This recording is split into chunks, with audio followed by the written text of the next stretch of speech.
Oh, what a day! What a lovely day!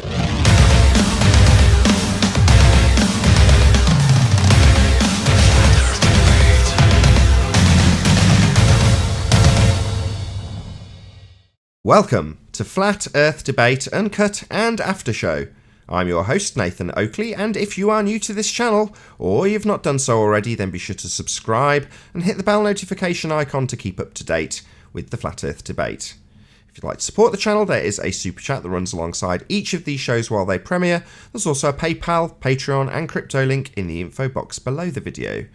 Now, when this show goes out live, it will be broadcast on the Nathan Oakley channel, my second channel. And there's also a link in the info box to that second channel, should you want to watch these shows live over the weekend days.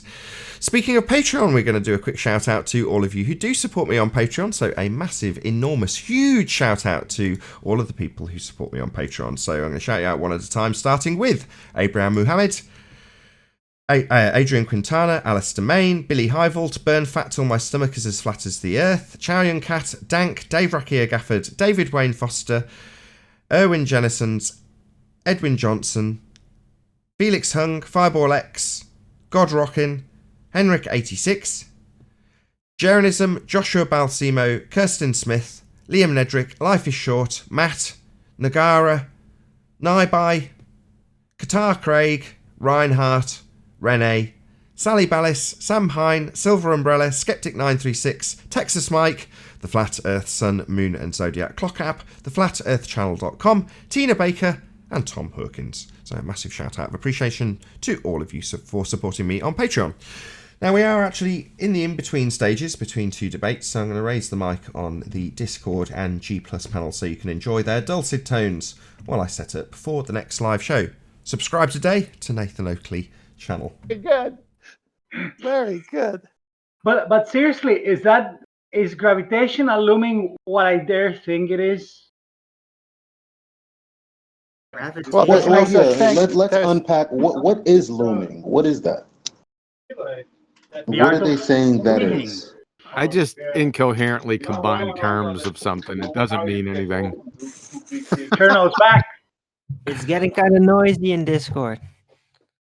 Hey, I just combine terms incoherently. It doesn't mean it's a joke. Okay? No, I knew it was. Did you catch what we were saying? Gravitational refractive looming. Yeah, I'm busting from the Just seams. some more bullshit. Hey, it's called fractal-looming, that was- remember? Fractal-looming. Hey, that's why, QE, you tear all their arguments apart. I'm literally busting at the seams. I'm sick of how you're back to zero.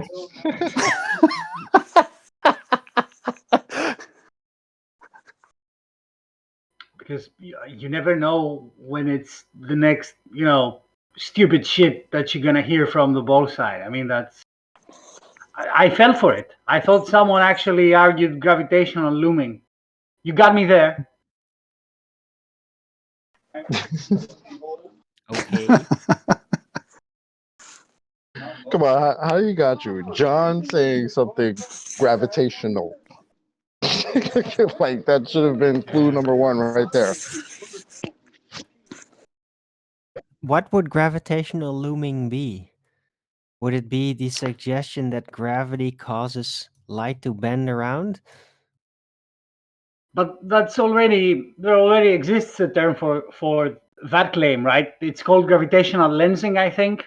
Right. Ridiculous. That's an astrophysics weird little thingy. Pretty sure.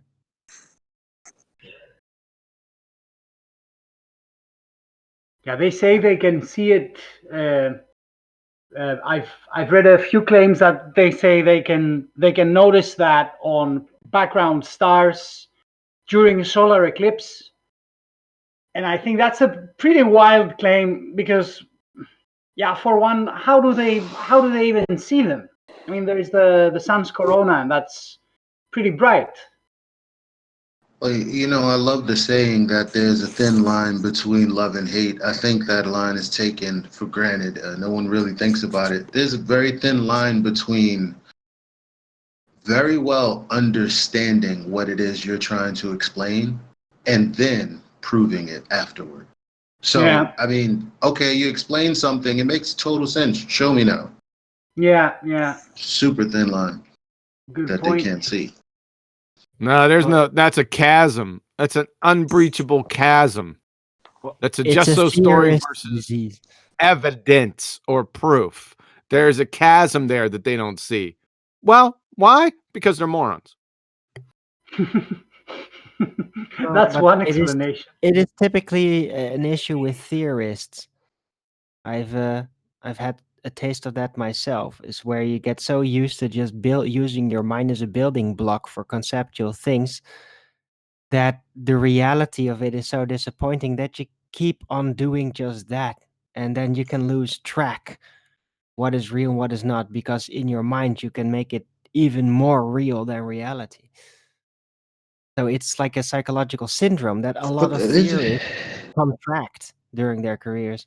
but I feel like there's a place for that. I mean, because that's what brought us everything that we have in our world today that wasn't just sat here naturally. You know, innovation and ideas. I just don't think that you should use ideas to try to prove things as fact. Yeah, I mean, there's a world where both things exist, obviously. I just don't understand why they have to have it all. All you have to do is listen to the words they use, have a dictionary, and one by one define it. We've all heard, oh, I feel there's a storm looming. Now, the storm hasn't arrived, but the conditions tell you something's coming. They say Chicago, that can't be seen, is reified over the curve and it's looming as if you could see it vertical without a tilt to it. Is Really? this how we saw the British coming? Very good. Very good. That's very good. That's a Paul Revere fallacy broken down. I had to give it a shot. No, that was Paul Revere I- fallacy. Well, you could say And that thanks to flat unlike Earth, they most probably mirages, found coming earlier. Even though they were told it was a globe. Unlike most mirage, go on. Who was that?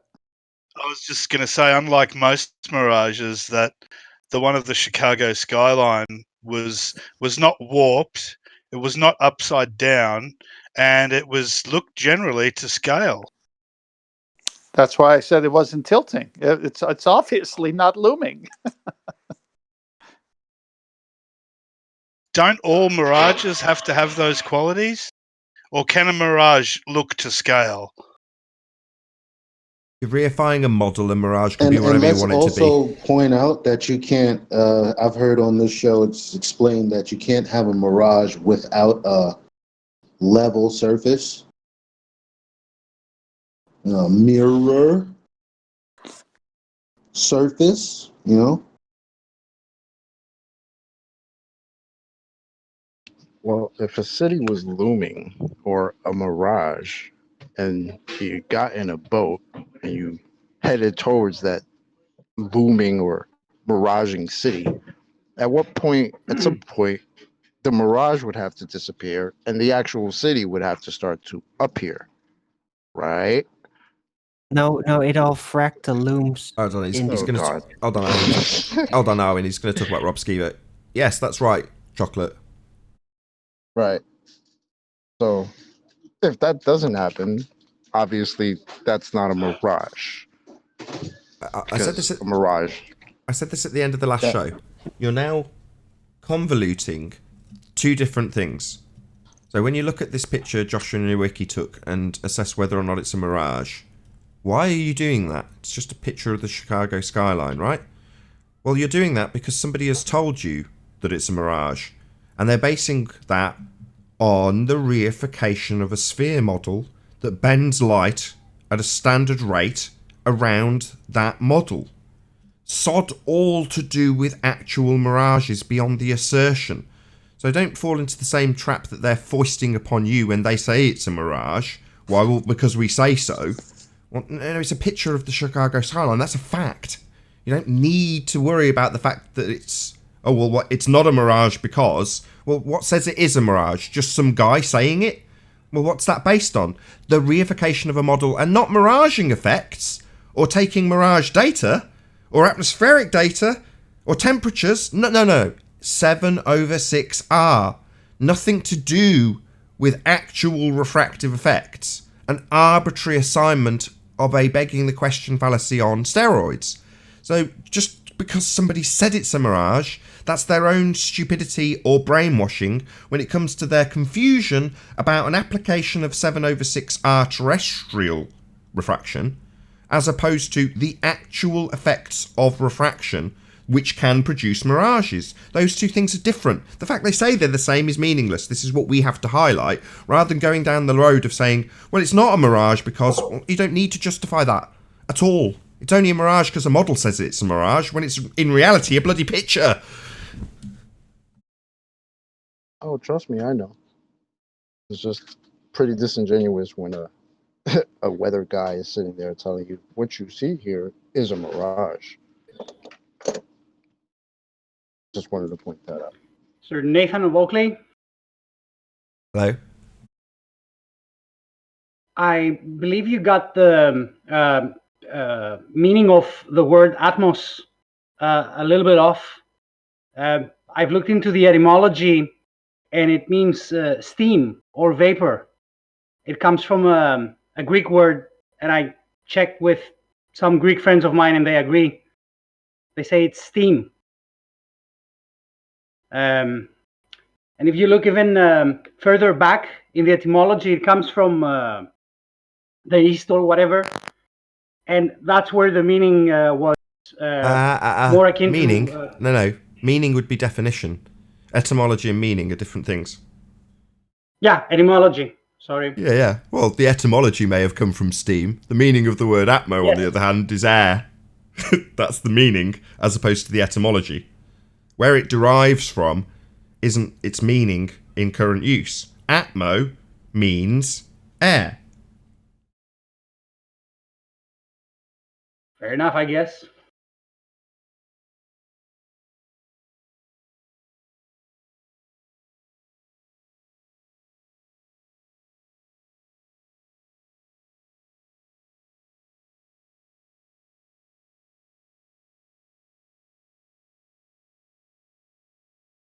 Unless somebody wants to come on and tell us how the air is not the atmosphere.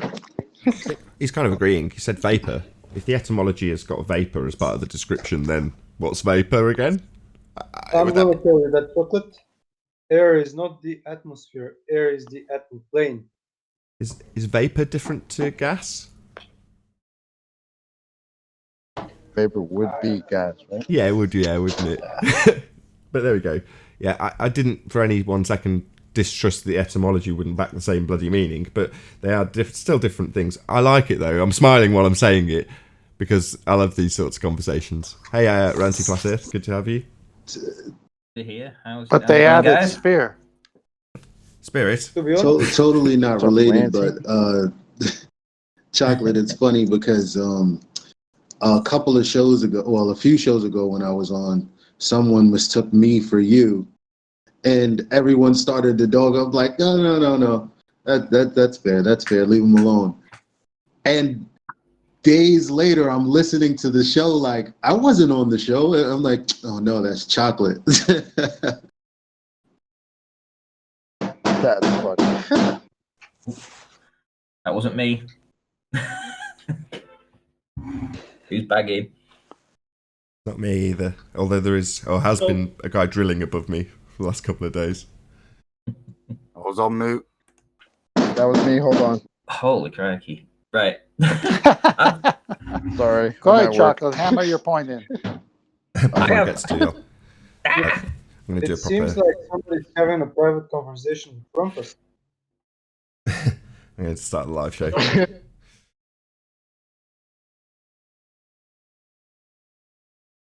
Oh, what a day!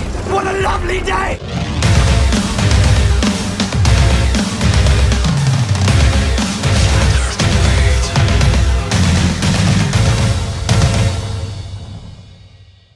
Welcome to Flat Earth Debate Live. I'm your host Nathan Oakley, and if you are new to this channel or you've not done so already, then be sure to subscribe and hit the bell notification icon to keep up to date with the Flat Earth Debate.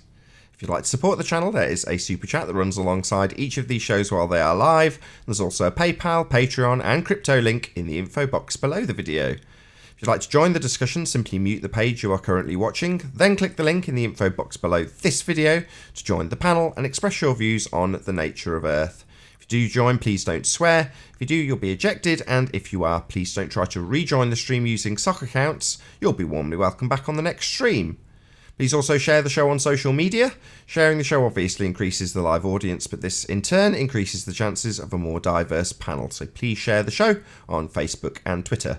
And one last time, if you're new to the channel or you've not done so already, then be sure to subscribe and hit the bell notification icon to keep up to date with the Flat Earth Debate. If you're watching this on Nathan Oakley 1980 on the premiering stream, then be sure to subscribe to the second channel if you do want to watch this live, because you're not right now. Anyway, hello to all of you who are as live right now. Good to have you in the Discord and G+ servers. Welcome one and all. Hello, hello. Hello. Good morning. What's up? Afternoon. We're joined by Hello, Adam Meakin, hello, hello. the one, Sleeping Warrior, Ranty Flat Earth, Paul Hall, Chocolate Saying, Arwin and 10th Man. Any signs of Earth curvature? Absolutely Not from no Chula signs Vista. of Earth curvature, Nathan. None whatsoever.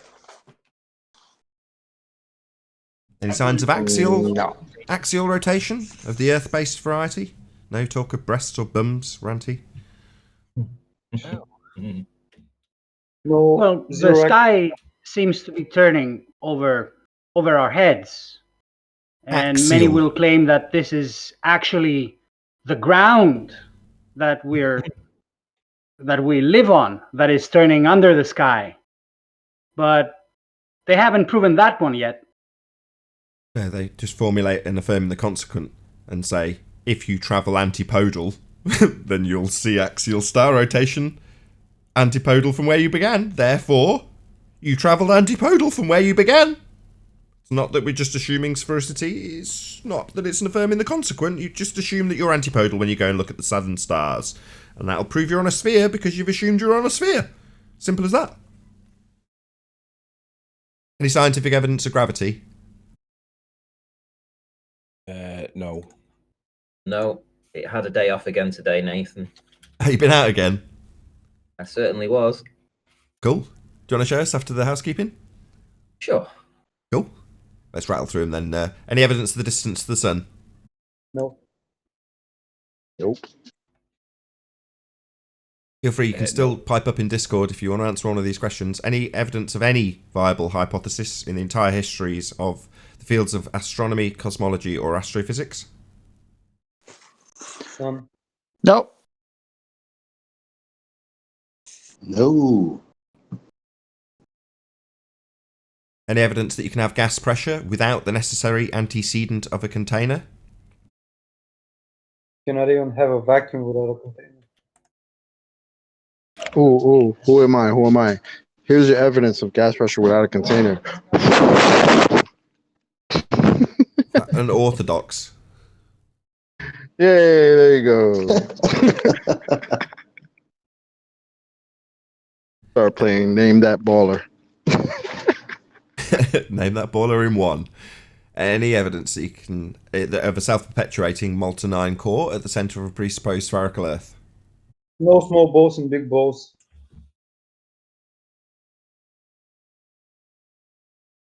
Last but by no means least, any evidence of the presupposition itself, the R value, Earth radius?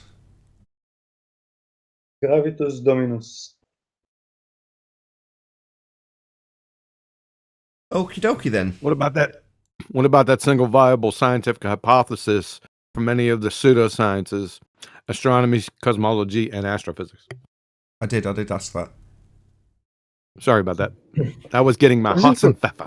Isn't the word itself astrophysics just like a paradox. Because Yeah, it is, yeah. how do you have any physics in the Astra? So if that concludes the house, It's physical.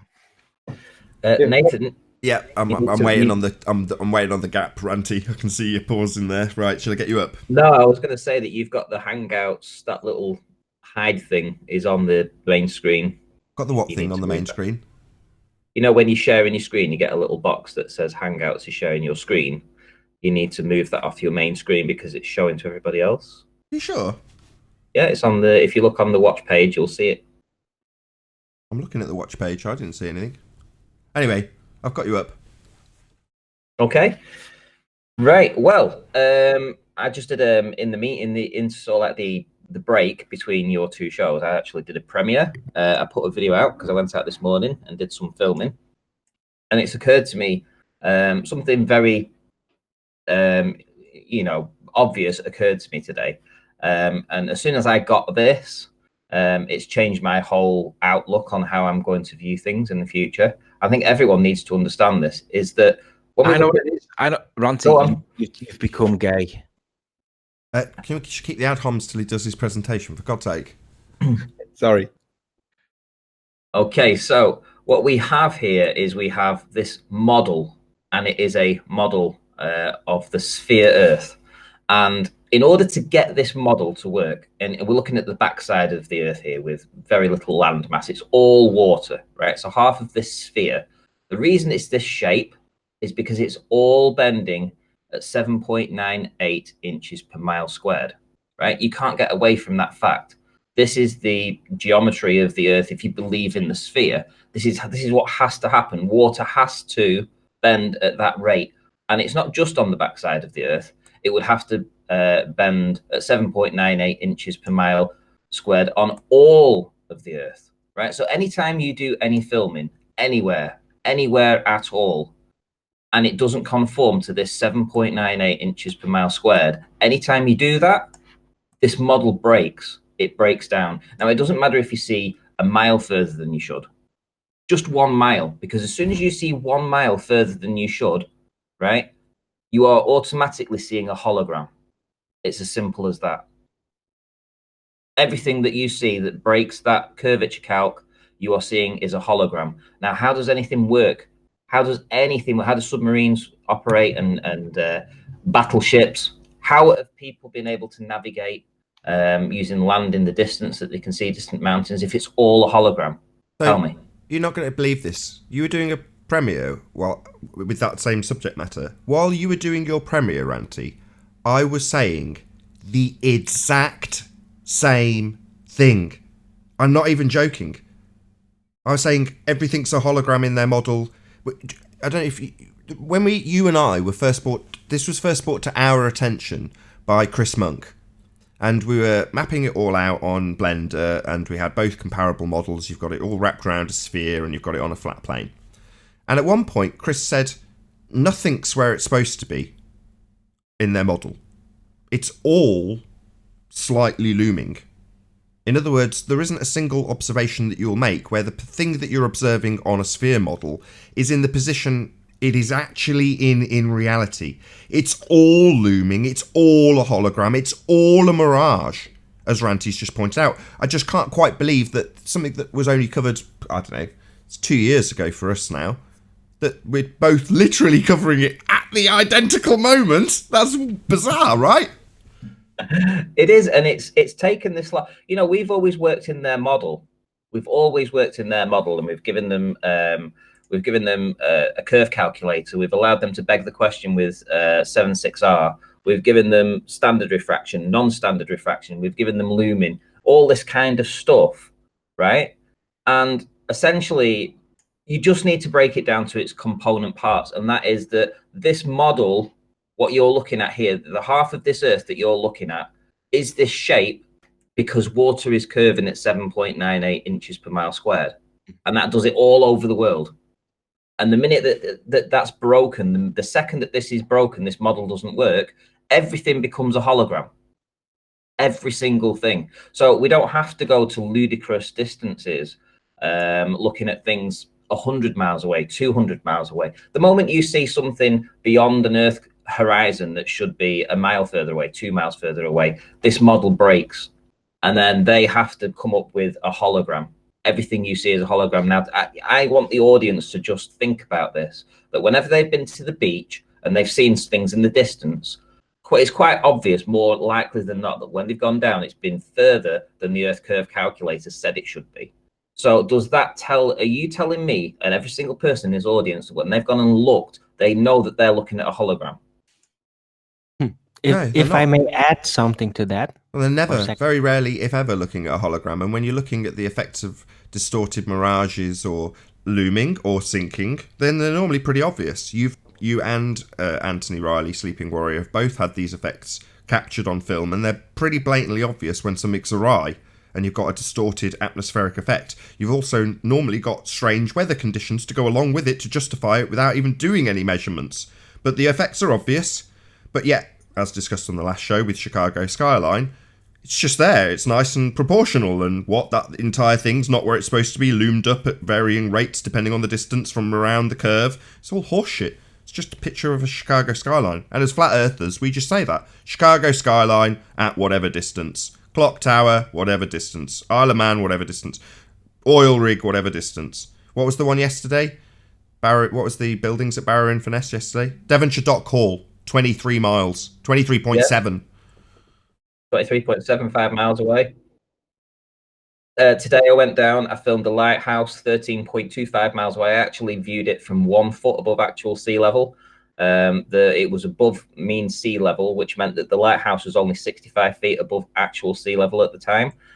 Even including the putting these curve calcs in and stuff, we're looking at a geometric hidden of 96 feet. It should have only been 65 feet above actual sea level. We saw it in the footage. I did it at a nighttime observation. And even with refraction 81 feet. But as soon as you go to that, you're not agreeing with this. It automatically then becomes a hologram. It's a hologram. Everything you see that breaks the curve calculator is a hologram. And I can't think of one military thing. Now, John might be able to help here, that actually that gives you training to account for holograms. Well, Ranty, wouldn't it only be a pixel? Can I add something now? No. He's been asked a direct question. Just let him answer. Go ahead, QE. We heard you 4 times. Who was answering for me?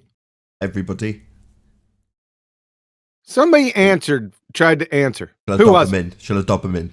Sleeping Warrior and Arwin. Jeez, oh man. I never heard him ask a question.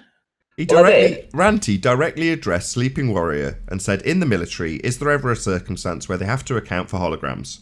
Short pause, then we heard Sleeping Warrior and Arwin. I didn't hear him point that at me. I didn't hear him point that at anybody. Sorry.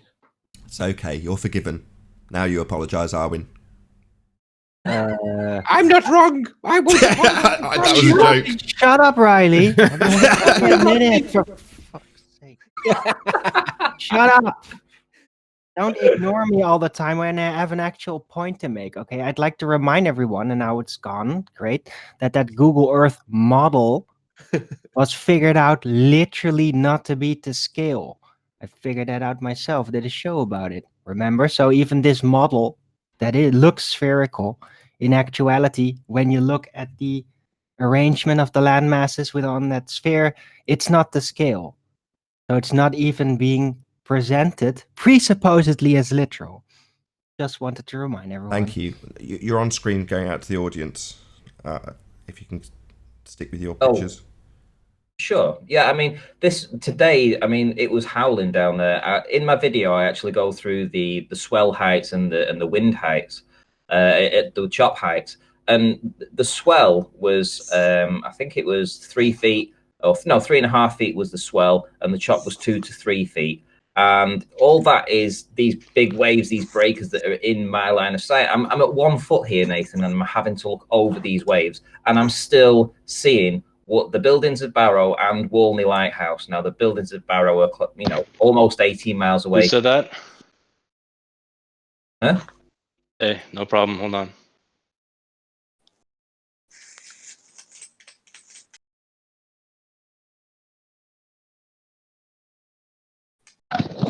There we go. This is the lighthouse in the far corner, seen from 1 foot.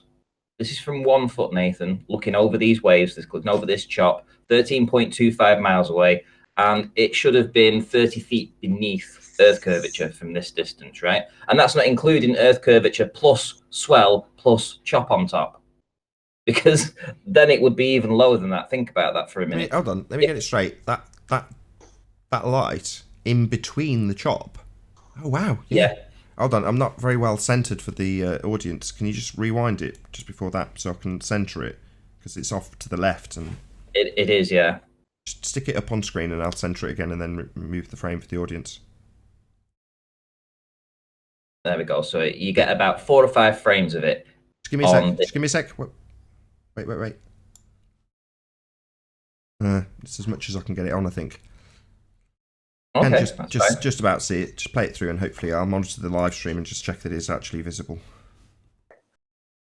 There we go. Yeah, we can actually see it on the screen too. So that was from 1 foot, but I hadn't actually seen it from 1 foot. I only saw it on the upload when I was actually got home. I actually do see it in the from 2 feet, which I actually make a point of saying, oh, I saw it from 2 feet when I was actually down there, but I actually saw it from 1 foot. But what you've got to appreciate here is that if this is the sphere that we're looking across, you have the sphere. So let's go to the sphere model. So here's the sphere. This is the sphere, right? And this is 7.98 inches per mile squared, right? To get you this sphere. And then on top of that, you have the swell and the chop. You have these waves on the chop. And I'm looking over these waves, right? I'm having to look across these waves that are higher than me. I'm at 1 foot here. And I'm trying to see these waves. Over these waves, there's a swell of 3.5 feet and a chop of 2 to 3 feet. So I'm looking over these waves. And that's over this, top of this. Oh, you faded out. Your mic's gone wrong. Oh, has it? Sorry. How's that? Yeah. Well, you're not looking over them, though. You're looking through them. Yes, looking through them, Nathan. And that's what's even better is that, you can... This is so damning. This particular footage with these wave conditions today is so devastating for these. Seeing this lighthouse here through the waves, and I'm having to look over these waves because these waves are higher than me, and I'm still seeing the lighthouse that should be 30 feet beneath Earth curvature on a perfect sphere without any waves. Right, that's their measurements. Their 7.98 inch per mile squared is on a sphere with no waves. Has no chop, has no movement of this. It's a very shiny, smooth ball, right? As soon as you start putting a few waves on, then those distances that you're trying to see from very low down, that 7.98 inches per mile squared has to be an awful lot bigger. There must be a calculation included in that if you factored this in, it would make the distance, the curve calcs even worse for these. But the fact we're still seeing it, Nathan, is just incredible. And it's not unexpected. We live on a flat plane. What you're seeing here is a hologram. This is what they're trying to tell you. We should say that the other way around. What they're trying to tell you is that what you see here is a hologram. Yeah. Yes. Wow. I'm just trying to get over the. So here's some lights. Here's some lights from low down too. So all this that we're seeing. This is Devonshire Hall, etc. All these buildings, these lights, etc. that we see in the footage. Because if the lighthouse is looming, then all this needs to be looming too. So all these lights are looming. Everything's looming here, Nathan. Yeah, I've got to train you better. According to the Begging the Question, Proof of Nothing, Perspective Hijacking Curve Calculator, and the reification of an Earth model and the horizon into an R-value based actual location, it's claimed that these are holographic looming projections. However, we just see them, there they are. As flat earthers, we just say, there's Barrow Inverness, and there's a lighthouse. Yep. And I'd still like John to answer the question, though. I would like to know if the military trains or teaches any of their personnel to include for holograms in the distance, and to automatically have to go to an Earth curve calculator if they see something in the distance and think to themselves, has that broken the Earth curve calculator? If it has, include that and factor it into it so that they can lower or higher their shot. Sleeping Warrior, Arwen? No, of course not. Taboo Conspiracy did a video on submarines documenting that exact point. Is that okay, John? You could expand on it. Permission to speak, sir, John? Get them heels together. What puzzles me, Anthony, and you're not going to like me for saying this, is his question was clearly and overtly sarcastic based on the interruption he received last time he was asked a question, but you chose to answer it anyway. Just because John would be sat there with his hands, he'd be sat there going, "Rah!" But he'd be containing it like it'd be like Rumpus when he got the kick in the nuts. He'd be dying to scream and he won't scream. Oh, by the way, no one screams when they get kicked in the nuts. That doesn't happen. Kudos to Arwin. Kudos to Arwin, who obviously appreciated the overt sarcasm and didn't say a word. Kudos, Arwin. Yeah, he didn't. I saw that. No, but anyone who's going to apply the curvature calculator, and then he failed. And then he failed. All kudos removed. You took that as your opportunity to talk, didn't you? That was a trap by me. Fell straight into it, didn't you, Arwin? I'm such a bastard. Right, I'm going to take charge. Anyone who's going to use this thing with some real equipment, it's going to fall flat, literally. Right. Go ahead. Please feel free to answer Ranty's question, QE, that you were asked about 3 minutes ago. It's a no. Yeah, and it's intuitive. They don't do that. That is preposterous, ludicrous absurdity. Thank you. Go ahead, Ranty. You're on with your calculator. You're begging the question, proof of nothing, perspective hijacking curve calculator. Go ahead.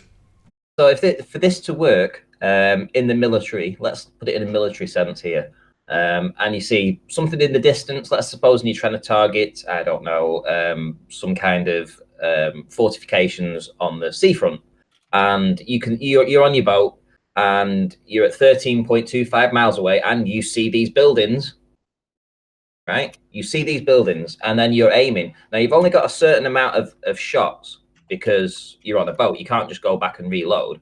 So you have to take what's the point when you actually decide to fire and try and hit those targets? Because if you look at this calculation here, and then you've got all this kind of bunkum going in, you've got the geometric drop is 117 feet, but the geometric hidden is 96 feet. Yet with refraction, it's 81 feet, and yet you still don't know where you're aiming for. So at what point do you start to fire? I'd like to know what time, when the military decide that where they include this in their training. Right, that was nice and concise. So do they include that in their training? Quantum Eraser? Specifically Quantum Eraser? No. When do you want to You bastard. I hate you. I'm on mute. You fucker. Well done, Ranty. That was epic. So another shout out to Taboo Conspiracy, who covered this in a video where he's got submarines and he's joking where they're asking about the distances of boats in the distance and saying, should we shoot at that? Oh, no, that's a slightly looming boat. What about that one? Oh, yeah, that's close enough. So, yeah, big shout out to Taboo. On a slight segue, thank you very much, Ranty. Was there anything else before I segue? No, that's absolutely fine, yeah. If anyone wants to go and actually watch the presentation, it's about 20 minutes long, something like that. So, Ranty Flat Earth, go and watch that video. Hope you'll enjoy it. You'll see me getting out and filming Barrow and Furnace in the lighthouse at, I think it was about 7 o'clock this morning. So it was a bit chippy and chilly and choppy. But that's the things you have to do. You have to go out and you have to work in adverse conditions. Even in adverse conditions, we can still get these observations. Epic. Thank you very much again, Ranty. Thank you for sharing all that. Yeah, no worries. So, talking of Taboo Conspiracy, he recently released a supplementary video that aided and assisted the interview done by Bob Nodell with a Sonar operator. So first and foremost, is everyone aware of this interview that Bob Nodell did? No. So Bob Nodell interviewed a guy that was explaining about, I may get some of this terminology wrong, I've watched it once, sonar shadows.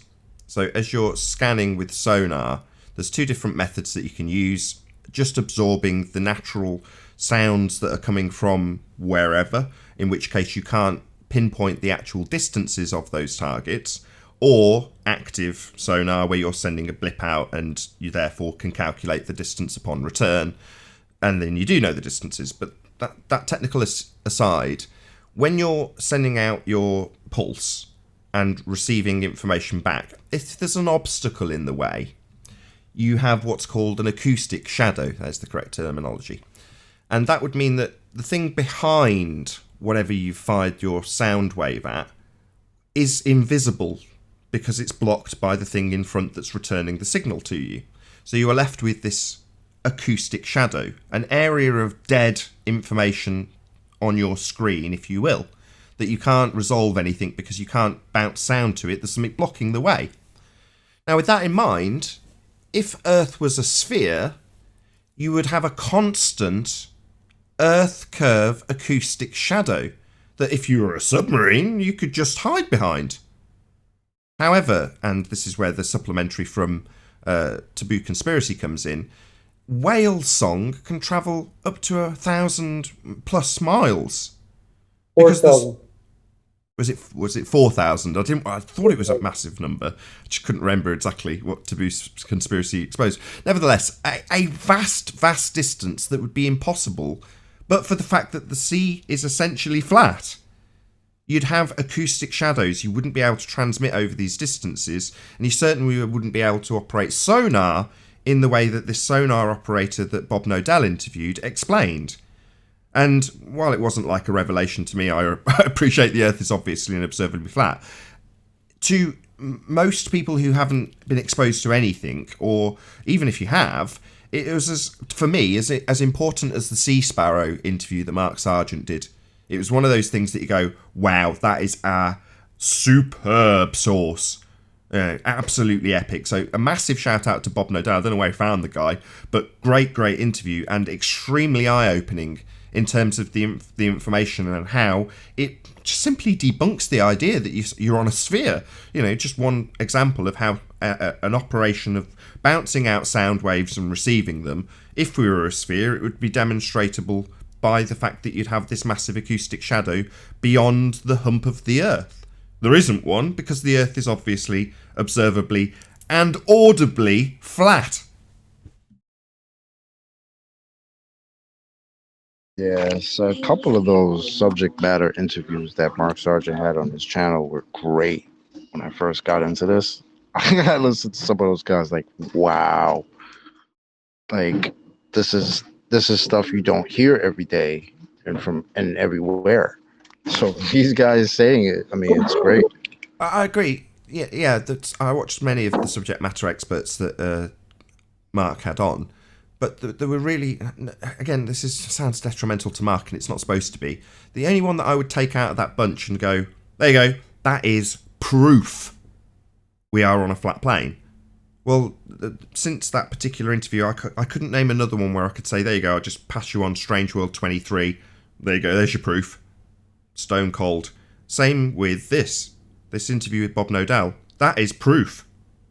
No ifs, buts, or maybes about it. So in terms of pivotal interviews, it's right up there with that Mark Sargent interview with the Sea Sparrow missile trainer. Yeah, I mean, I'm showing my You screen got a link here. to that? You got a link to that, Sonar? I'll dig one out. I don't have it to hand. It was about 2 or 3 days ago that this was done. But I just want to give props again. Props to Nodell, Bob, and props to Taboo Conspiracy, Ben. I listened to that. Yeah, if you're not subscribed to Taboo Conspiracy, you're missing out big time.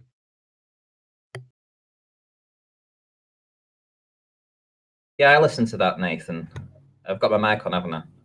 Yeah, we can hear you. Yeah, and it immediately became, when I was listening to it, and I understood it quite quickly, is that if you were in shallow waters, the submarines would be able to hide behind the Earth curve by the physical landmass of the ocean floor. So if you go to the North Sea, for instance, and you sort of like hover your mouse over it, and we've got depths here of roughly 90 meters, no more, something like that, about 90 meters, which means that a boat can once it goes to around about 20 miles, something like that, or 22 miles away, essentially it's now beyond Earth curvature. The seabed would block its and hide it from any patrolling vessels that are on the waters. So you would have a situation where in the North Sea you wouldn't deploy boats, anything like that, because they would be simple, easy targets for submarines. Yet if you went over to this direction here and you got to these deeper locations over here, and you went down here and you've got like 3,000 meters of depth, then it would be great for boats to hide over here, and you wouldn't send your submarines there because it's it'd be much further away. I mean, there's more to talk about with that, but just going over here, like here's another one for the Bering Sea. Look how shallow this entire area is. You know, it would be easy for these submarines to hide behind the Earth curve. You know, the physical floor bed, so sea floor. Yeah, hide in the acoustic shadow of Earth curvature if it was there, but it isn't. Yeah, the acoustic shadow here would be pretty close, you know, and over here it would be a long distance away because it's quite deep. But it still wouldn't be 1,000 miles or anything like that. You know, even at a few miles deep, it wouldn't be that far.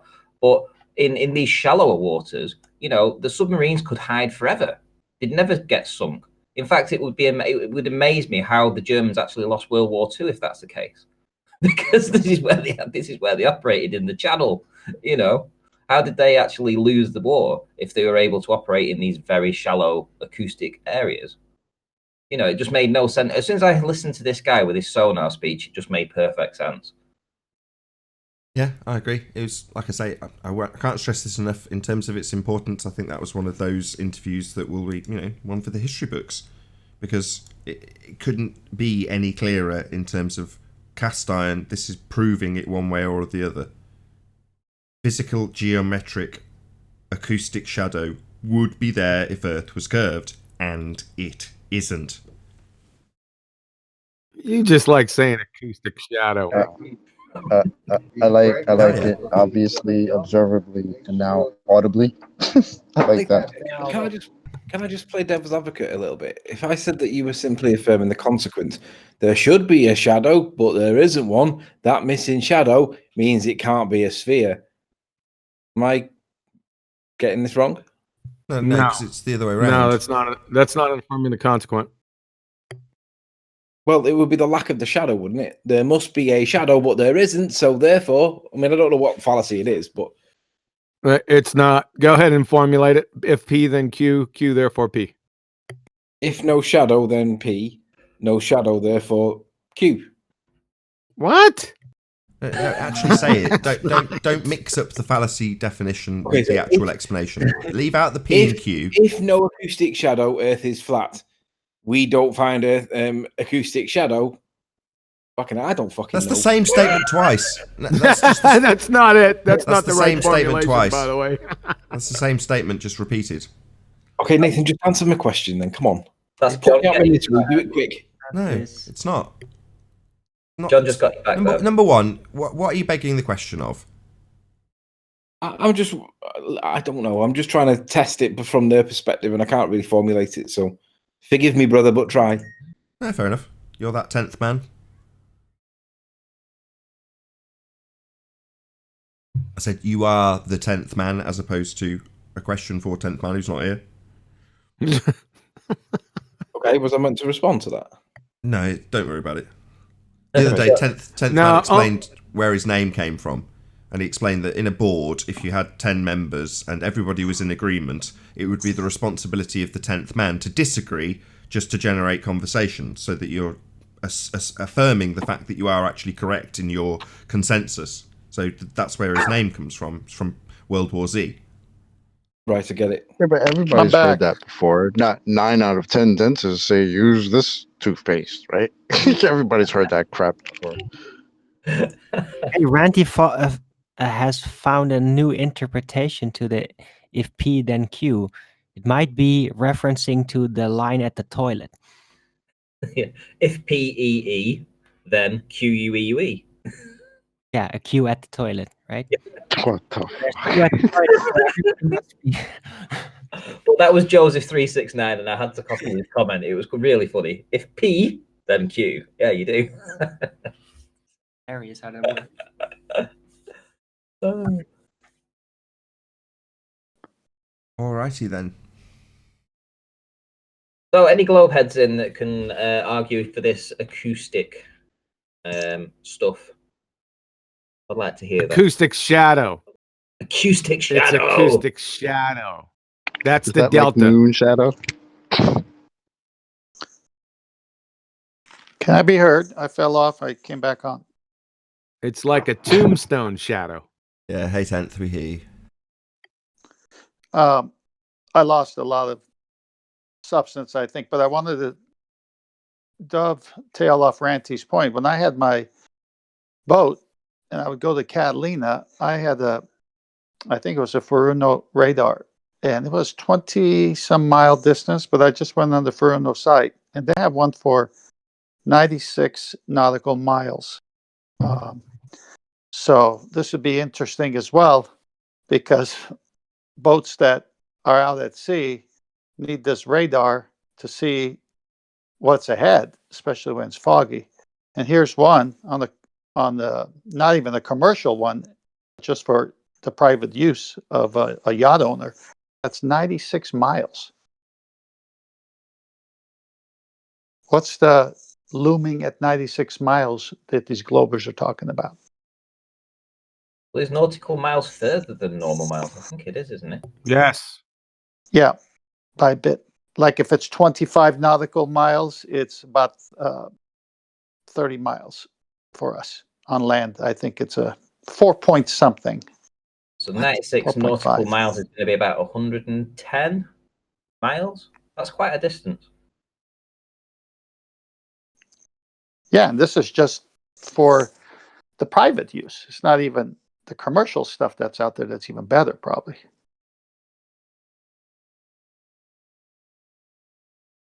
It's interesting that this is so devastating for the globers. Once you sort of like put it in these terms, and people sort of like understand the technology that's out there and how these military things have to work, and then you have to put into every time you see something further than you should, it's automatically now a hologram. You know, when you start putting it to people like, you know, how can they deny it? How can they say, you know, everything that you are being taught and told and see is it's essentially saying that you're not to trust your senses. You're not supposed to trust your eyes. What you see isn't really there. Nothing would work. Yet there's technology out there that says your eyes are working perfectly. Wow. You know, when I would go to Catalina and it was foggy and I couldn't see, that's all I went by was the instrumentation, the radar. And there was a shipping lane that you have to cross from Newport Beach before you get to Catalina. And these are big tankers. And so you could see on the radar, the very edge of my radar. I can't remember how many miles my radar was at this point, but let's just say 24 miles. I could see there's nothing, and all of a sudden this big blip would show up. And I knew because of the shipping lane that's there on the radar showing where that is, that it was on that path. And so, but I didn't see it before it entered my radar. But if I had a 96 nautical mile radar, I would have seen that ship long time before. So it's nonsense what they're saying. Did you know that nautical miles is an R-based measuring tool? I was going to come on to that. I was going to leave you the I'm question. presenting it right now. It's fascinating. Well, it's not working for them. 1 nautical mile apparently is 1/60th of a latitude, longitude degree. You said nautical mile is R based. Yeah. And what is R and what is R based on? The presupposition that it all adds up into a sphere. Ah, okay. So a long line of presuppositions. Copy that. It's based on celestial coordinate grid. Basically, that's what it comes down to. Whatever they presuppose. But yes, right on, chocolate. Good job, Uria. That's why we have that housekeeping question. The problem is I didn't think my radar could pick up a slightly looming object. A hologram. Hello, can you hear me on the panel? Hello, Brian. Hey, how are things? Very well. Hey, Nathan. Hey, everybody. I was listening to the last show. I think it was the last one, and you were talking about the atomic clocks, and they call it the Hefele-Keating experiment, where they supposedly measure time dilation. I was wondering if I could say something about that. If it's not too much off topic. Yeah, post the hypothesis first. Yeah, I can't do that. Okay, okay, go ahead, Brian. But after QE chops his head off, and then go ahead anyway. Why not? Nah, go ahead. Yeah, I'll wait till QE.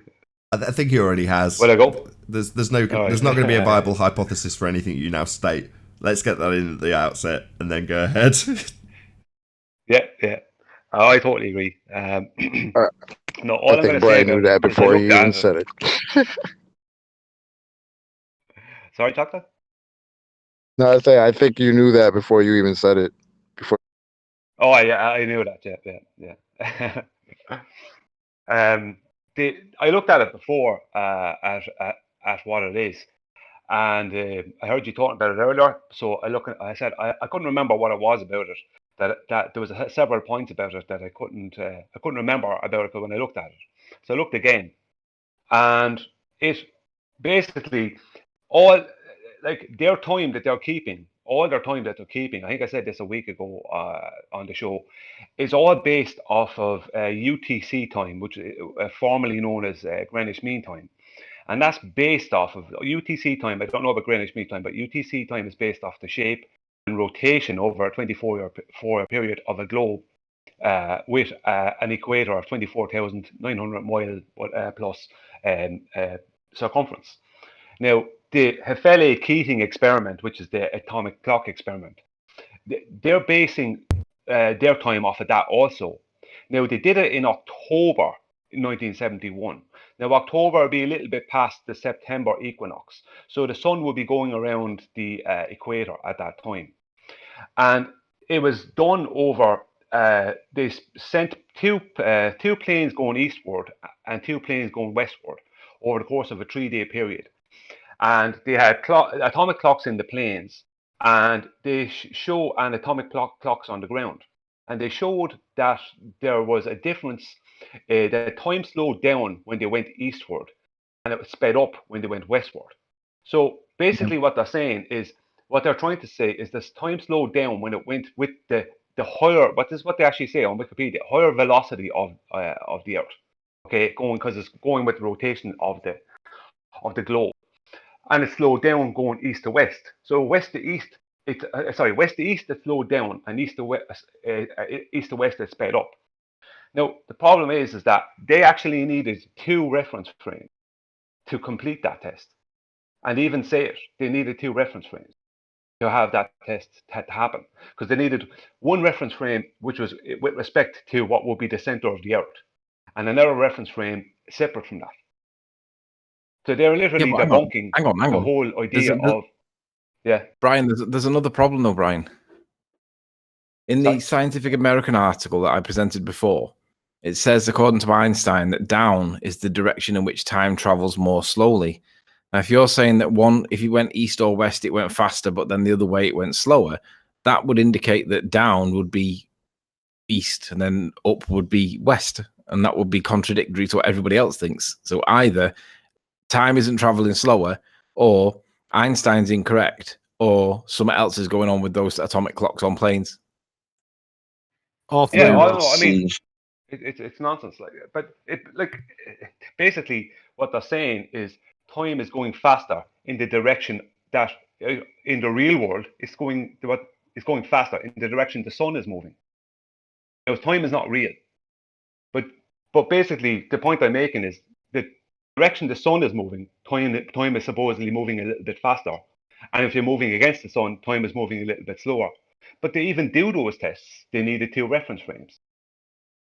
Now, may not mean much, but it seems to debunk the whole idea of them having an atmosphere moving with the globe, because that's supposed to be one reference frame. Or it debunks the idea of time travel dilating in any direction at all, and the cause is unknown. Or it debunks Einstein, because Einstein said that down was the direction in which time travels solely, and it went east or west or whichever. All relative directions are really a thing, and they're not. There's no absolute directions. There's a whole host of things that this could or couldn't prove. And the overarching thing is that it's all one big reification fallacy. Yeah. Thank you, Brian. Very concisely put. Thank you. So what's today? Is this New Year's Day? No, this is just a normal show. 4 more hours. Well, there's about 15 more minutes for the live audience, and then we'll have an after show. John, it's just the 5th of December, mate. You're a few weeks out. White hole spewing time. It's not New Year's Day, but you can think of it as New Year's Day. Time isn't a real thing, but you can think of it as a real thing. Time is on my side. Oh, yes, it is. Thank you. So should we have 15 minutes of counselling for the live audience? Feel free to share your pain. The phone lines are open now. Call in, share your They're pain. behind an acoustic. They're behind an acoustic shadow. I have a question. Yeah, go ahead. Well, like if gravity is pulling everything to the center of Earth, that means that Plumb is going to separate the higher you go, right? What do you mean separate? When you say plumb, you're holding a plumb line and it's pointing at your presupposed spherical centre. What do you mean by separate? Well, right, yeah, but if it's doing that, shouldn't skylines kind of have arcs to them? You mean like a zip wire? You mean the top of the plumb line would be distant from each other, right? That's what you're saying. Oh, I see what you're saying. So you're saying you pull a wire tight across, let's say, a mile, hypothetically speaking, and if you're to assert that the plumb line is pointing to the centre of the Earth, that would, by definition, mean that that pulled tight zip wire is actually curving. Yeah, it's basically doing Brian Mullen's force the line experiment, but you're doing it over a wider area, up and down, instead of, you know. You don't need to do the quote and experiment though. You can you know instinctively that if you ratchet up a zip wire, it's pulled taut. Now, because you've got a fundamentalist, not you, because there is a fundamentalist religious belief in a sphere Earth that makes level or taut in this example, pulled tight, curved, you know instinctually that's not the case. It's a contradiction in terms. You know, it's not. It's pulled tight and straight and potentially flat and level, but yet they would assert that it's actually curving. Well, no, that's a contradiction. So no need to double check. I assure you, it's tight and straight. It's tight and straight. They sort of denied that gravity was a vector or a force. Gone very quiet. What's your vector, Victor? Gone very quiet, What's your John. Clarence, Roger, Victor. Got you're gone very quiet, John. John doesn't do quiet. I want to talk about that, The John. other John. The other John. Not Quantum Eraser. Not loud John. He's always loud. Yeah. I'm sorry, I'm on my phone. I missed that. That's okay. Was there anything else you wanted to add, John? Well, I don't really understand how they can, you know, say that it's a vector and it goes to the center of Earth, and then look at a picture of a skyline and everything be parallel, and that. It's called fanatical religious zealotry.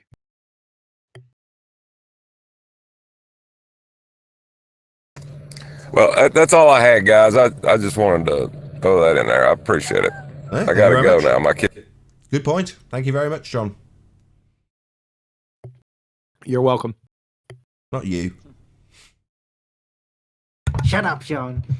There's no need. Hey, guys. You're just going to set him off now. I'm just joking. Arwen got to get it where he can. Yeah, exactly. Owen's going to get his blows in. Kick them while they're down, right.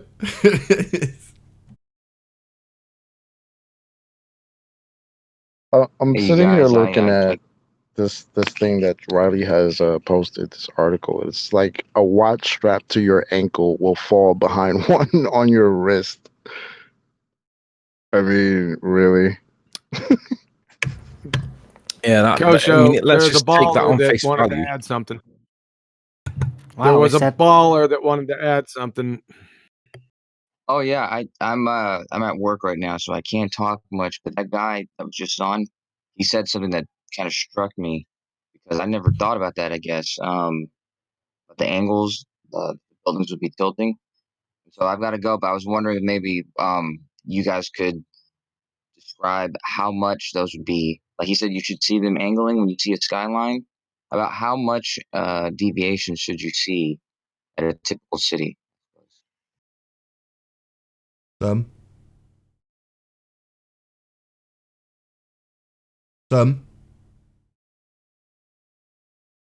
As opposed to none. Yeah, if it was a ball, you would see some. But we see none. Well, no, I was wondering like if you had like a value or something because I'm maybe that'd be a good test. Oh, I see. Yeah, qualitative versus quantitative. Yeah, quantitatively, there'd be some. As opposed to none. How much there'd be is kind of irrelevant because there isn't any. All right, I just did a little back of the envelope calculation, and so like New York City, let's say it's about 10 miles, Manhattan. Let's say there's tall buildings on either side. I think the deviation you should see from those 10 miles should be something like 0.69. Is that right? 0.69 of a degree between those two buildings. So about Oh, thank you for that. 2/3 of 1 degree difference. That's nice. We don't see So- that. We don't see any of that at all, though. No matter how you can quantify it mathematically in a small number by using degrees, we don't see any. So again, back to our assertion that you ignored. None is what we see. Some is what we would expect. Now you've just qualified how much some there should be, but isn't. Thank you for that. Back to the there isn't any though. 0.69 of a degree is a hell of a lot over the length of a sky. Yeah, sure. I just redid that. Over that 10 miles between those two buildings is actually 0.15 of 1 degree. Yeah, So some. I don't know if, that would be some, wouldn't you it? could Would that be draw some? this- That would be some, though, wouldn't it? Some, correct? Some. Yeah, you can't see that with your naked eye. I'm sorry. Sorry, have you done this measurement? Have you actually qualified this and measured it and told us how much there is or isn't? Or are you just telling us hypothetically on your sphere model how much there'd be? Who cares? I can draw a picture of an angle that's only Didn't answer me. 0.15 Didn't answer my degree, and question. you can't Don't tell me see what the- you can do. Why don't you just answer my question? Was that measurement based on your reified sphere model or not? It was based on the same values that you guys were using earlier for the nautical miles. The same calculation. Oh, based on our values, we were pointing out that begged the question of a sphere Earth. It was automatically a begging the question fallacy. The nautical miles value is based on an R value that you assume. So you are saying that this amount that you say we shouldn't see or should see is based on a model you're reifying, as opposed to what we see in pictures of New York. You're saying what we'd see on a model of New York on a scale model on a sphere would be this amount. Yeah? Correct? Ever going to get an answer? Yeah, the same thing John had said. Yeah, I just kind of. So on a said the same reified thing model you said then, with yes. different values. The answer's yes then. On your reified model, correct? Yeah, on the same model that John was talking about. Yeah, the one you're reifying with this description of what should be happening and then quantified mathematically as such. Well, who cares? It's just a model you're reifying into existence. It doesn't really matter how little or much you say something should bend on your model. It's inconsequential. We don't live on a model. That's a reification fallacy. Yeah, I guess only it a is, model. but I also guess that it's a direct response to what he'd asked. He'd asked exactly that, so I think that's the exact answer. What, he asked how much stuff should bend if Earth was a sphere? No, well, in answer to that, you've told him how much it bends on a model. Well, that's a bit wrong. He was talking about Earth and what it doesn't do. But you decided to compare that to what your model does. Why would you do such a thing? It sounded like he was asking, "This is what should happen." Yeah, on Earth. That's what I heard him say. On Earth. Yeah, I've just qualified that. I'm going to hand wave my qualification of what he was asking. Yeah, he was talking about an actual place, New York. You're talking about your model, aren't you? You're talking about your model, though, aren't you? I'm asking, how dare you compare something that somebody actually sees, reality, to what you say would happen if you modelled New York on a ball. That's what you've done, isn't it? And I'm saying, why would you do such a thing? It sounded like he was doing the same thing. He was comparing to what we see to what we should see on a globe. Should see on a globe? No, that's the reification. Why are you saying should see on a globe? No, that's what you've done. How dare you say what is seen when you model things on a sphere? That's not what we should see. How dare you tell me what we should see based on your model? That's not what we should see. Don't you get that? Or maybe I don't understand what John was talking about then. He must have just been talking about flat Earth and the deviation that you should see on flat Earth. But I thought he was talking about the deviation. No, he said, no, you're just dumb. You didn't listen. He said if you tighten it out and you've got a plumb line, it would be curving. In other words, he's pointing out that where you guys say level is actually curved is wrong. That's his point.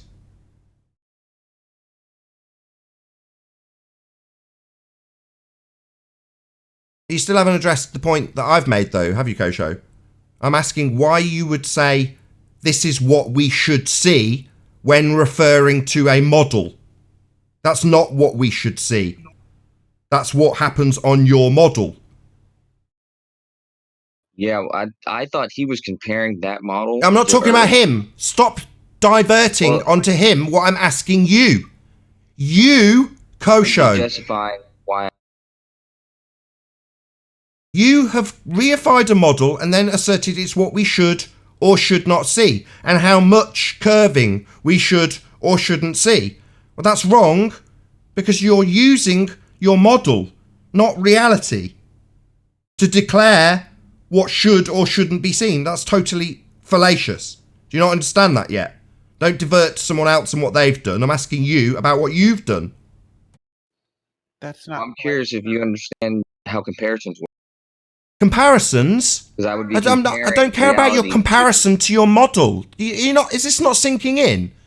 I don't want you to compare my reality to your reified model and not even state that you're doing it. In fact, the opposite, make it seem like that's what we should or shouldn't see. Totally fallacious, yet to be addressed. How dare you? Okay, if I wasn't making that comparison, then what would I be comparing? What would I be testing? I would have to. So why do we have to compare to your religious belief in a sphere? Why should we do that? How dare you is my question. Why should we? Because you're making a comparison to your religious belief in Earth models. I don't care about your belief. Don't foist that crap on me, mate. How dare you? Yeah, that's how you test it. Test what? Your belief in a model? Yeah. That's how you I don't give a shit about your belief in a model. Test your belief in your fantasy elsewhere. How dare you say it's what we should see when you're merely testing your belief in a model that you have? Like, I care. That's not what we should see. That's what you asserted, though. It's what we should see, and you're wrong. I'm trying to get you to either acknowledge what I'm saying in this regard. Heaven forbid you actually concede the fact that it's fallacious to assert that what we should see is comparable to your model, which wasn't made clear. You simply asserted what we should or shouldn't see was what happened on your model. Fallacious reasoning you're yet to address. Where's the model on the back Alright, of that? I can- Hold on a second. We want to see that model. Is that on the back of the envelope? No, actually, it's I think you've presented it before when you were giving your model. What? I don't do models. Well, what I was going to say, I was going to concede, Nathan. You're right. I had thought that the other guy, John, was comparing what the plumb line thing he was talking about, what you would expect on the globe on our model. Where's and what we the see now. model? A Where's Google the Maps show or us the Google.com. Who's hold on a we? second. What Hold we on a would second. Show us the expect. globe Sorry, model. we covered wanna- this as well. What we would expect. No. You and your religion and what you expect on your model. Not we. You and your fallacious reasoning you're not conceding. You're blaming on someone else and saying we are comparing to your model. No, we're not. You're doing that. You're just not conceding it. No, I concede. And I mean I by we. So Can my we apologies. can we see that model? Yeah, you just go to google.com/maps. Google. Google.com. Can you post the link in live stream? Because I'll present it. Well, it'll get presented on the after show, because with that, I'm going to say a huge, massive, enormous thank you to all of you who did tune in live on the Nathan Oakley live stream. If you are watching this on Nathan Oakley 1980 and you did want to watch these shows live, then go and subscribe to the second channel. There is a link in the info box below this video. But stay tuned in the meantime if you are watching on Nathan Oakley 1980, as there will be an after show to follow. But a massive, huge, enormous thank you to all of you in the live stream for tuning in, smashing the super chat, liking, commenting, sharing, subscribing, and all that good stuff. I've been Nathan Oakley, and I'll see you all in the next video. Oh, what a day! What a lovely day!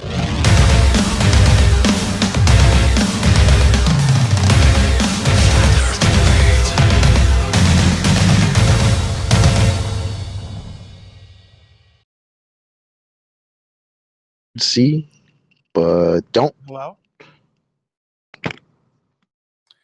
Could Nathan explain the fallacy that was involved in the previous conversation? Certainly, reification, the fallacy of Right. misplaced concretedness, No. turning that which is not concrete into reality. In this instance, a model, something that is absolutely not reality, a model, into reality, what a city should do, based on that model. The fallacy Well, of misplaced what- concretedness, a reification fallacy. And before I finished and summed up, she's interrupting. Clear that you don't want an answer, concise or otherwise, you want to interrupt. Right, Brenda? No, I was just asking the question. How did he reify the model? By saying it's what we should see. We should see. The model is By putting it on the back of a napkin. the model is the reification. The How is a reification model of the model was done by saying what we Because should he see. put it on the back of a napkin as opposed to us saying, oh, this is what we see, not this is what we should see. We're saying, oh, look at something. There it is. You're saying, oh, let's put this on the back of a napkin and explain what we should see on something else that we believe in. That's the difference. I'm not sure I understand what you mean by putting. That it doesn't on the surprise back me, of a Brenda. You're napkin. stupid. Obviously. That's okay. We understand that you're stupid. Yeah, We yes, have I explained am it enough for an extremely audience to stupid. understand. Your stupidity can end here, though. We have given enough explanation for an audience to understand, which is really all that matters, not your level of stupidity. So thank you for conceding that you don't understand, despite the concise explanation. No problem. Now shut up. How I don't is want to using educate you a any further, model to make Dumbo. I predictions? don't want to educate you. If it's been explained once, if you can't understand after a single explanation, go away and look it up. It's called the fallacy of misplaced concretedness. Go and look it up if you don't understand the explanation you've already had. Yeah, I understand. Good. Shut up then. I understand. Good. that, Shut up but then. how is using Good. a model- Good. Good. How is using a Excellent. model Well to done. make predictions Bravo. Now shut up. fallacious? Because the model's fallacious, you knucklehead. Hey, Nathan, in Master B's, I put Kosho's model of the flat earth. I can't pull it up because I'm on Discord. I can, but it would be, you know. Is there anybody in the How do you know panel? a model is fallacious? Why is Brenda talking? How do you know the Why is model's Brenda fallacious talking if while you I'm don't talking to compare John? it? I don't know what's going on here. I'm trying to have a conversation. Anybody in the who's in both Discord and G+, any chance you can bring up John's last Quantum Eraser's last post, please? I put it in Master B's. Where? Oh, I see. Okay, I can do that. Unless someone else is willing. Yeah, that was Kosho went ahead and posted that. That's the flat Earth, or I'm sorry, globe Earth model. The world's most detailed globe. Really? Yep, Google Earth. Oh, Google Earth doesn't account for any drop. Is that all it is? I won't bother clicking on it. Yeah, fine. So it's Google Earth. What do I do? It's just Google Earth, right? Yeah, it's Google Earth. Kosho. That's a bit of a problem. Yeah, Google Earth is not the scale. So Check out debates 160 to 200, where the entire globe side reject Google Earth as a model of their Earth. So is this kosher? He's a Google Earther? Yep, pretty much.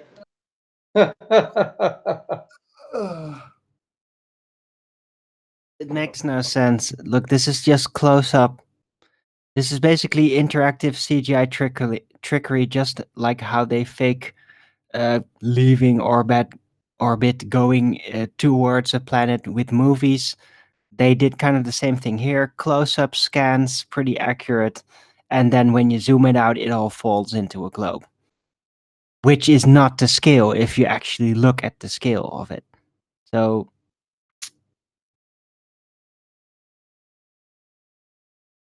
Is Kosho out there? Hey, wait, just a second. Has anybody noticed what it says while it's loading?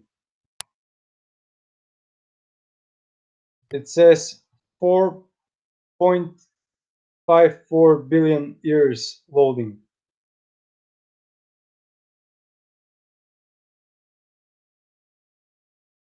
Hold on. Let Kosho answer for his model. There's been a couple problems so far that were brought up.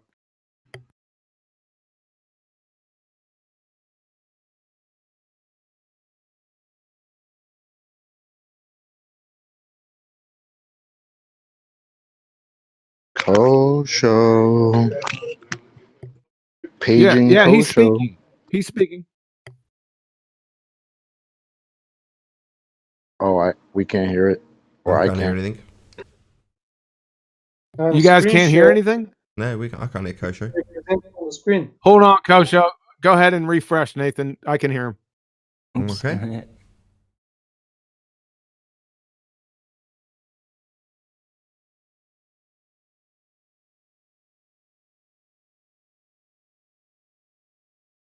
Check. Can everybody see my screen? Hold on one sec. Hold on a second. Kosho, can you hear Nathan? Nathan, can you hear Kosho? Say something, Kosho. Check 1, 2. Yeah, I hear him. Okay, go ahead, Kosho. All right, fair enough. I'll be succinct. I just wanted to say that what Arwen had said was interesting about you look close up. It's an accurate depiction. It's more flat everywhere. Well, if you look close up and you travel on the map, you notice the key in the bottom of the legend that shows the distance and what it's the ratio between what it shows on the map and the actual distance. Watch how at the equator it'll be one size, and as you move north or south, that distance changes. It gets wider and wider as you go north or south, because because the distances get closer, so that it actually gets to a smaller and smaller number.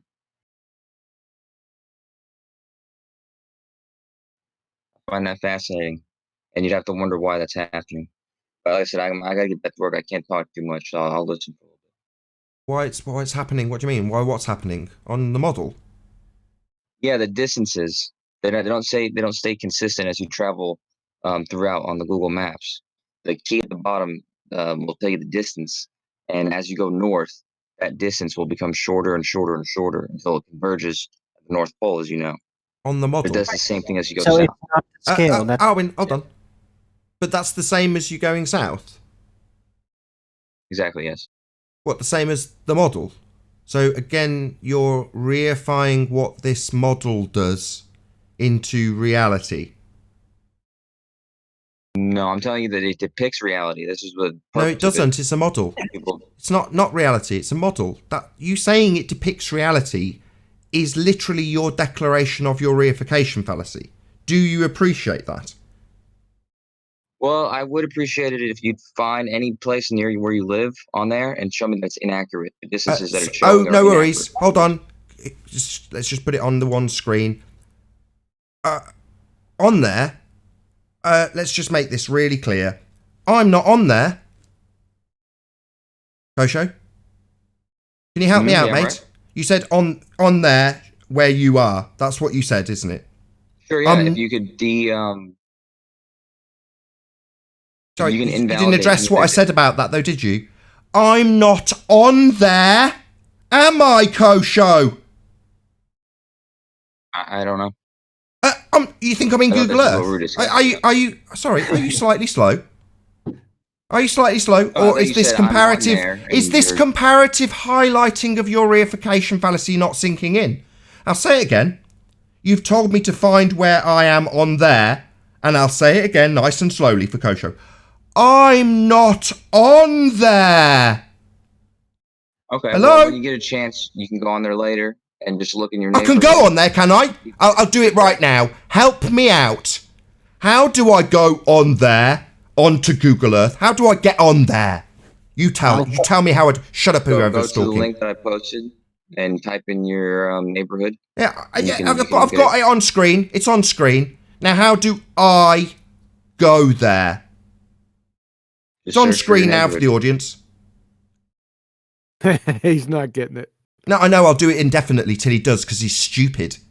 Let's just torture him till he gets it. Yet you told me to go there, but I can't.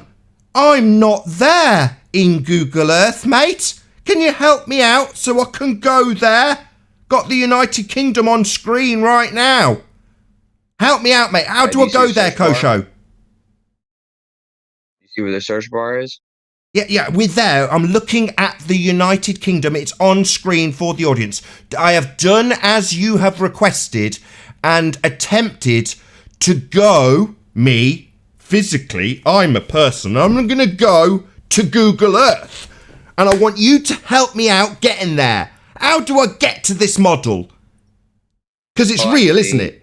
So you understand when I say go there, I mean the website, right? No. You seem to be comparing it to reality, you complete bonehead. And I'm trying painfully to point out that it isn't reality and we can't go there. But you seem to constantly be comparing it to somewhere I can go. This would be the fallacy of misplaced concretedness, also known as a reification fallacy. I can't go there, Kosho. It's a model that you are reifying into reality. Have I said it slow enough? Yeah, I don't think I'm qualified to assist you, Nathan. You seem to be having a little bit of a difficulty. So No, I'm not having a difficulty. I'll rephrase my question for you. I'm attempting to go to the place you have directed me to go. Can I go where... Shut up! Can I go where you have directed me to go? To experience what happens in the place you have directed me to go. Can I experience this Google Earth? Can I go there or not? Yeah, so if you wanted to make the comparison, you would look at the map. Not make a comparison. Why do you keep changing what I've asked? Did I say the word comparison? He's changing my question, folks. Didn't ask that, did I, Kosho? Well, can I go there? Answer it. No, you're now talking about comparisons. I'm going to talk over you, Kosho, because you're changing my question. When am I going to get to find out how I go there? Don't let me speak. Yeah, because you're telling me about comparisons when I've asked you a direct question that's been very specifically stated. How do I go? And you're talking through the question you've ignored and changed. You've decided to change the question to a comparison, and that's not what I'm asking. I don't want to compare your religious belief to anything. That's not what I am asking. That's why I'm interrupting you. And you don't want me to repeat what I'm actually asking. I'm asking how I will go to your model that you have directed me to go to. And if that is possible, how I will do that. Don't juxtapose that with a comparison that you'll now make. I'm asking how I can go, how I can go to the model. How do I go there? Man. You're a madman. You can Hey, go hey, to the no, I'm not location mad. that it says on I'm the not map. mad. He's a mad. I'm not You are a mad. little mad, man. You are guilty of reification, and every time I try and pin you down, you'll change the question I've asked to a comparison that you want to make. When you reify this model and say it's what we can see, and say I can go there, and tell me what happens there, like it's my reality. And I keep asking you how I can go to this model you've directed me to, and you won't just say you can't. It's not real. It's my religion that I'm reifying. But you'll talk through the concession and concise point. Concise points being the enemy of someone reifying a model and telling others that it's what they could see and it's where you can go. It isn't Kosho. So how do I get there? I don't, mate. But you're reifying it into existence like it's where we are and making comparisons with reality, which this is not. Reification fallacy, mate. Nathan, just let me respond or I'm not going to try anymore. I'm not asking for a response this time, bonehead. I'm telling you. You don't like being told. You think it's being posed as a question. I am telling you. You are being educated. I'm not asking you anything. Idiot. You are being told that you are guilty of the fallacy of misplaced concretedness. Now, I appreciate that you're like a belligerent child and you want to rebel against what I am telling you. I'm not asking you anything, so shut up, you belligerent little child. Sit down and be educated in your reification of this model that I cannot go to. I'm not asking you to justify your comparison with your model that you can't go to. We can't go there. It's not reality. Don't interrupt. Be educated. Don't forever live in your ignorance of believing that you're being asked for something. You're not. You're not in authority. You don't know that this is a reality you can punt. It's not. You will never address the fact that this isn't a reality we can go to or experience, but you will juxtapose it with reality and be guilty of the fallacy of misplaced concretedness every time you do it, or justify doing it, which is all you feel the need to do while I'm telling you, not asking you anymore for a justification. I asked, and you told me about your comparison. When I was asking how I could go to this model, you ignored me. I don't feel you've got some justification in talking over me when I'm telling you. You understand, boy? Do you understand, boy? You've been told, not asked. Good. Now sit your ass down, shut up, and don't offer any more questions about your fallacy of misplaced concretedness when it comes to this model you believe is reality. It isn't. Good dog. I find it funny that he thought that that was the most interesting thing to bring up when we were talking about something very interesting right before then, which was about the radars.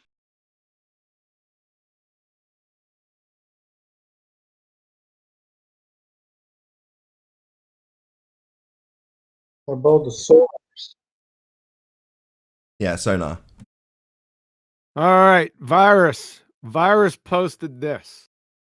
Thus, if properly understood and empirically corroborated, the reification fallacy applied to scientific constructs is not a fallacy at all.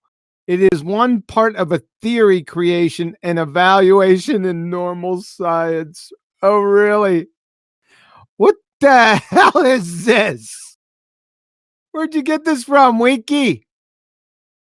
You didn't cite it. Is this your work? Did you plagiarize this? Number one. Right?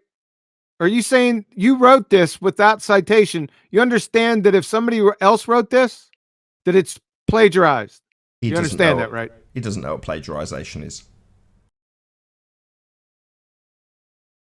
You're in this hangout, Virus. Come on. Come out from that acoustic shadow. I don't feel like talking right now, man. I just woke up. But you just posted Talk to something. me in the chat. You just posted something, though. He's been posted for the past 20 minutes, hard and fast, but he's asleep. He just woke up from I his haven't even demonic used my baller voice trance. yet, man. This is the first time I'm using my voice. Let him learn, please, everybody. Let him learn. The Are you wearing reification of fallacy applied to scientific constructs. What the hell is a scientific construct?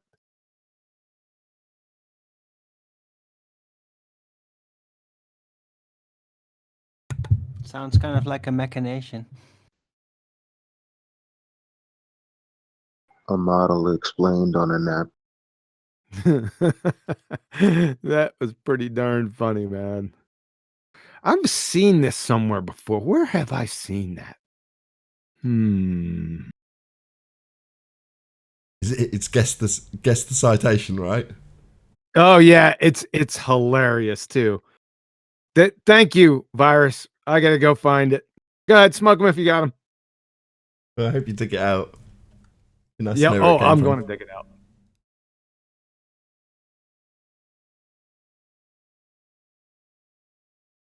Yeah, Quantum Racer squirrels stuff away when people cite this stuff. It's got this nice little filing system. It sticks it in there.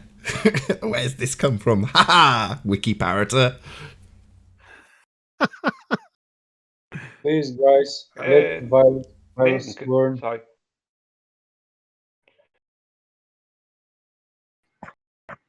Tenth man. Hold on. Elijah's flashing, but we don't hear him. We've got Discord issues again.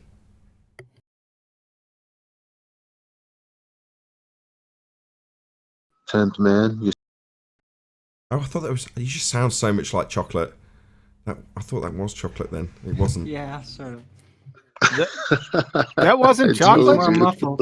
That wasn't chocolate. No. That sound like me, right? Elijah, you sound like a younger version of chocolate. Hey, I thought it was chocolate. No, it wasn't.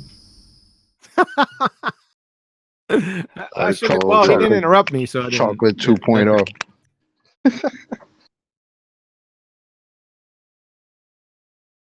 Can I say something there about those Google Maps there I've been looking at? No, go ahead. silence. Yeah. Go ahead, Brian. Go ahead. Google Maps are not to scale. Yeah, I'm sure you already know anyway that it's based on the WGS84, which is an elliptical map, basically. Okay, but they don't use that for the actual maps. For all online maps, all the major ones like Bing and Google and all that, they turned it into a cylindrical map, which is basically a map like you'd look at on your table. A map. That's basically what they do. They turn it into a cylindrical map, and they can't show you the North Pole or the South Pole, right, or Antarctica or the Arctic. So they turn it into a cylindrical map, and it's called pseudo Mercator. So they're using a flat map. Sounds kind of like So a rectangular looping map to me. That's basically what they're using, yeah. Yeah. And they say it's called Web Mercator or pseudo Mercator is the name of it. And basically, they say that it messes with distances. The distances won't be the same as they will be on the elliptical WGS84 due to the fact that it's a cylinder as opposed to a globe, which is not true because WGS84 is a map no matter what way you look or twist and turn it. So they're using a cylinder. That's what they're doing. And a cylinder is, if you roll it out, it's flat, basically, if you know what I mean. To look at it, it'll be flat if you turn it into a map. I found Indeed. it. Oh, And now quick. it's a matter of figuring out how the equator line actually runs. Hold on. We found reference. Hold on. Go ahead, Kiwi. Where did you find it? I found it. I'm posting it in to the virus in live stream. 1 second. 1 second, please. Hold your horses. Okay, let me post it for you, virus. It'll be in live stream, right? Okay, remember what he said, right? He said he used this. Thus, if properly understood, of course, we don't know what thus means because that's where he started. Thus, if properly understood and empirically corroborated, the reification fallacy applied to scientific constructs is not a fallacy at all. It is one part of the theory of creation, evaluation, and normal science, right? That's what he wrote? Or that's what he plagiarized off a wiki? Let me go ahead and read the whole thing. The degree to which a construct is useful and accepted in the scientific community, whatever that is, depends on empirical research that has demonstrated that a scientific construct has construct validity. Whatever that means.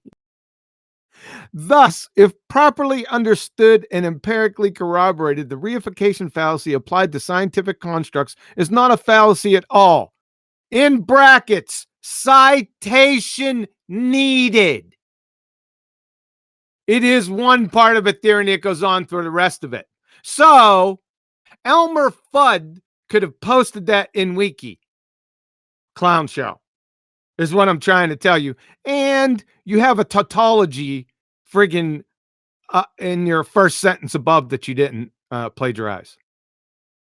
Any answer to that?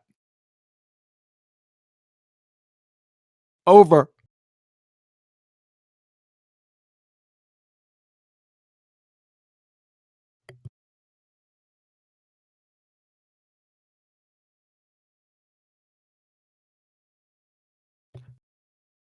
Is my mic working?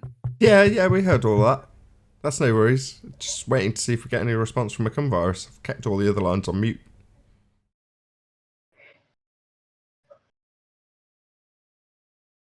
Y'all continue. This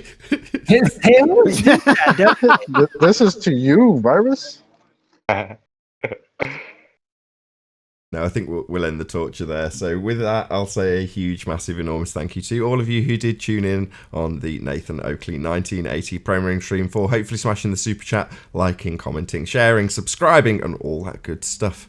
Be sure to check out nathanoakley.com and the Flat Earth Debate Forum to keep up to date with the community debate. A huge, massive thank you to both Discord and G+ panels for making this after show possible. I've been Nathan Oakley, and I'll see you all in the next video. Oh, what a day! What a lovely day!